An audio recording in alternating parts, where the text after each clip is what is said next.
Hey everybody, it's Rick Carter, CNF Worldwide, Delmarva Craft. Usually we do podcasts and stuff with breweries and wineries and various kinds of small businesses, but we decided that with a lot of stuff that's going on in our country now and division and people not getting along, it was time to maybe do something a little different.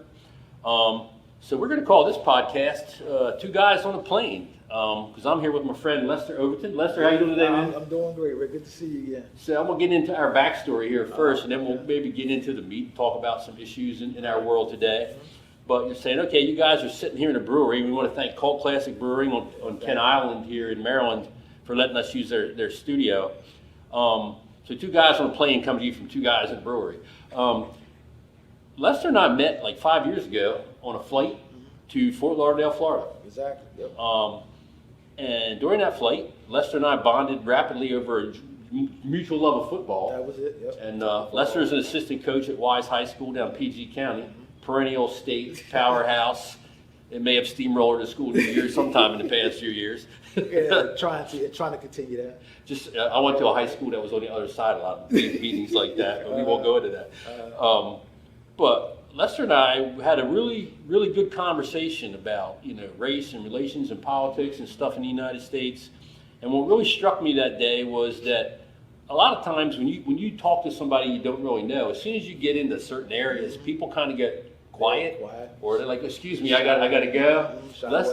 Lester just plowed right ahead, man. He knows who he is, he knows what he thinks, and he had thought, "Let's do it, man." So I was really taken with how honest and forthright and willing to share it you were, man. And I want to tell you too, really thank you for coming out here today and agreeing to do this and have it recorded for a podcast and video, because we live in an age where, like, if you say one wrong word, like, people come out of woodwork that you don't know, that you're never going to meet, and they want to tell the rest of the world that you're an evil man and you're going to be canceled, and Lester's going to you're going to lose his job, and he's going to have to be put out in the pasture somewhere and never be heard from again. So it takes a certain amount of courage to sit down and go, let's talk about it. Right, yep. And I appreciate you having me come out too. Yeah. So you and I talked, and we had another chat on Zoom a couple weeks ago, and we're like, be the change that you want to see.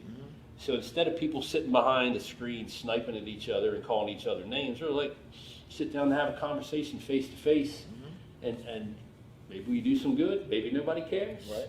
But we're here and we're trying. So we're going to start from there. Exactly. So to get into the meat of this thing, a little bit of background first. And I pulled up your info, Lester. So Lester, you correct me if any of this thing is wrong, Lester. Right. You work for the Department of the Navy as a program manager? That's correct. And you've been there for a long time. I won't say how long. I won't give away your age. Thank you. You went to Salisbury State and studied computer programming. Correct. So also tech guy. Yep. And you then got a master's at the University of Maryland University Colleges in Management Information Systems. Correct. So the bottom line is, you've got a black man and a white man. We both do computer stuff. We both love football. Exactly.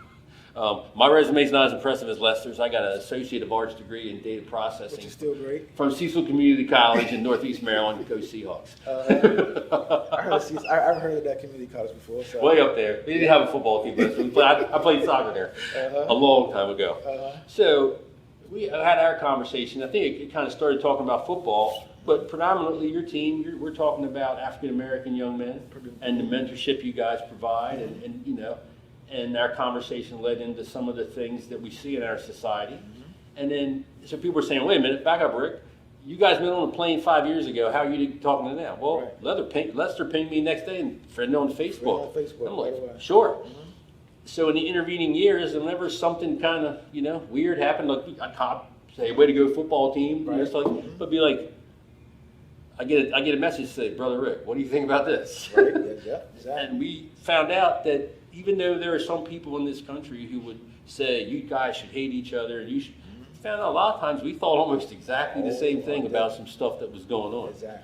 Yep. So if we do nothing more than remove some preconceptions about how black guys and white guys and our races in general think about things, we'll do some good. Exactly.